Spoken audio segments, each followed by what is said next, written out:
Hello guys, welcome back to PhyshBox Studio. My name is Taylor, and it's been a long time. I think it's time we had a chat.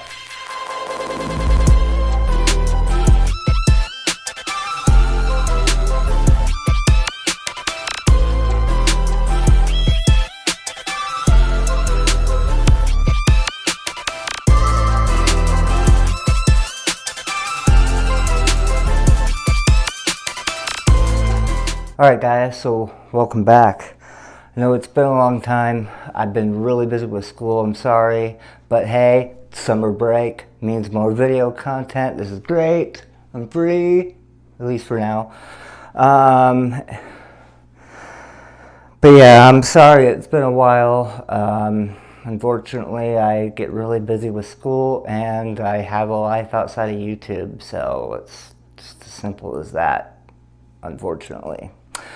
Anyways, today I just wanted to basically briefly talk about the tank. I'll mention some of the changes. I'm not going to go into too much details of those changes because we're going to save that for future content.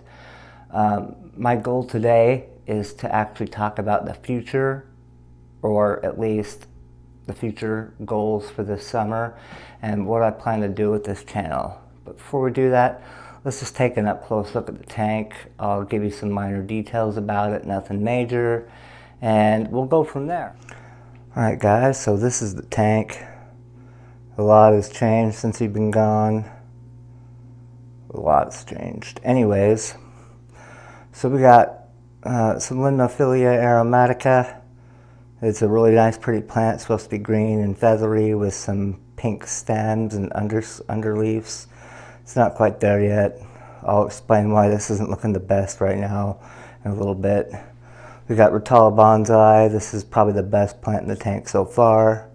We got Alternanthera reniki, or Scarlet Temple. This is a very red plant. Right now it's still converting to, it's converting to underwater growth for now. So we got my street of Lobelia cardinalis. Again, this is full of algae right now. The Ludwigia pantanal, as you might have noticed, it was looking a lot better in the past videos, and now it's looking terrible. I'll explain that in a minute.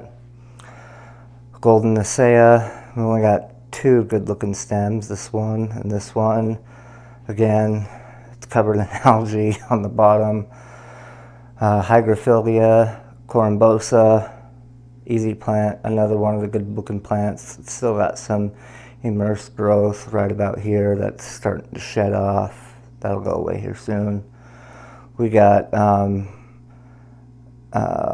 Rotala magenta, again, not looking the best. Anyways, we got some Bosemani rainbows in here now. I'll explain why. And it's the answer to all these problems that we have. Neon tetra as well. Anyway, let's go back up top and let me explain the reasoning. I'll be brief and we'll talk about the future. Alright guys, so why is this tank not looking so good? Well, if you don't know, we're in the middle of a season change. If you are not aware, water companies tend to change the source of the water every season change.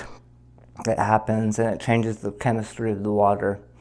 So in short, during the winter, my water was extremely soft, almost nothing. It was close to RO, or distilled water, very, very soft.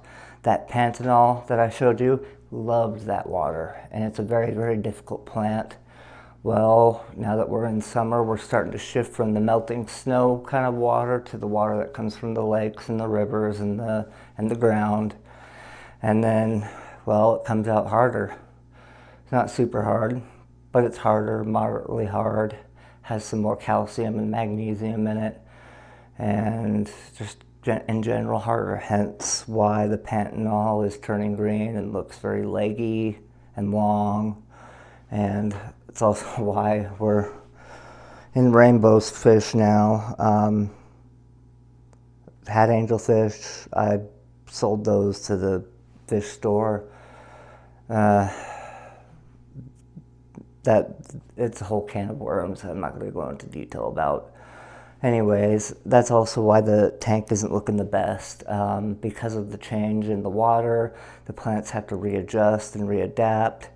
So they're killing off all the old growth that was grown in the softer water conditions to make room for new growth in this new water condition. And it usually takes a couple weeks. It's starting to just barely come out of it, but it's going to be a couple weeks before we notice any real legitimate growth.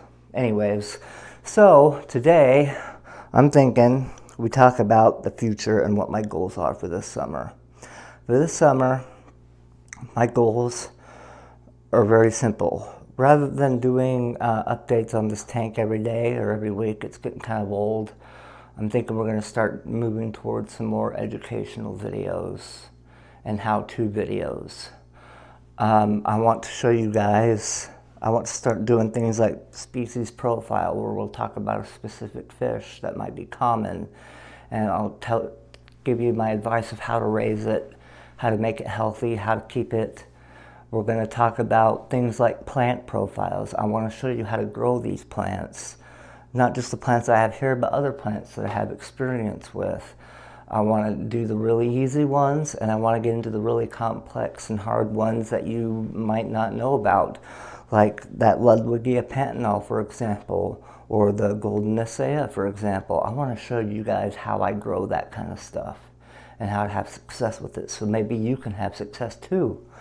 I want to start doing videos about substrate. I want to show why I went to something that's more inert substrate rather than UNS contra soil like I typically go to, or fluval stratum. I want to give you guys the pros and cons about each, and I want to tell you that, you know, maybe you don't need an aqua soil. There are other ways to accomplish things.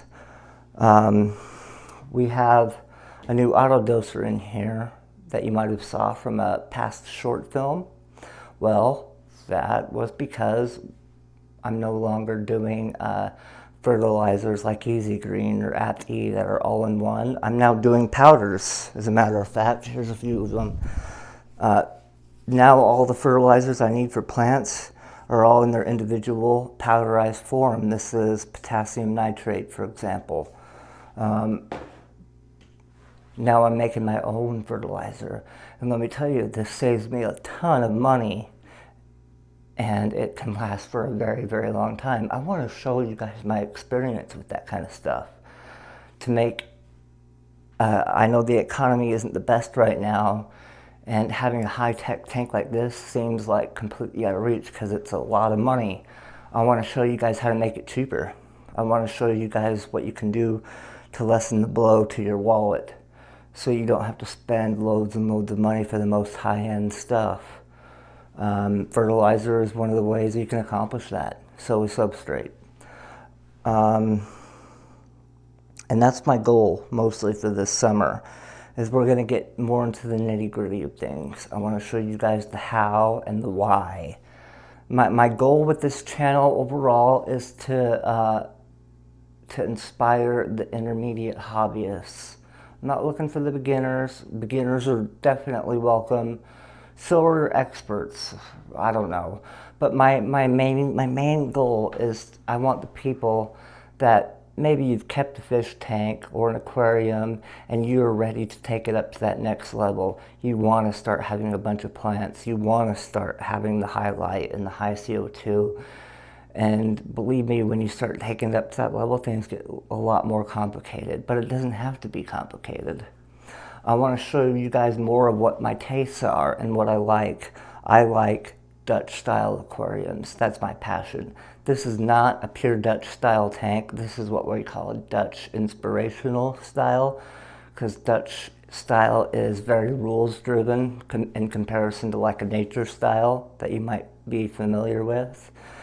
I want to show you about that. I want to teach you about how to group plants, how to trim them, how to shape them, how to form them, how to make something we call a Leiden street. I want to show you guys how to differentiate between colors and textures, I want to show you how you can make depth and create a beautiful tank with no hardscape, just plants. That's what I love to do, and that's what I want to share. I think that's all we're going to talk about today. I hope to see you guys again next time where we start getting into this kind of stuff. And I hope you'll come with me along for this summer so we can talk about it.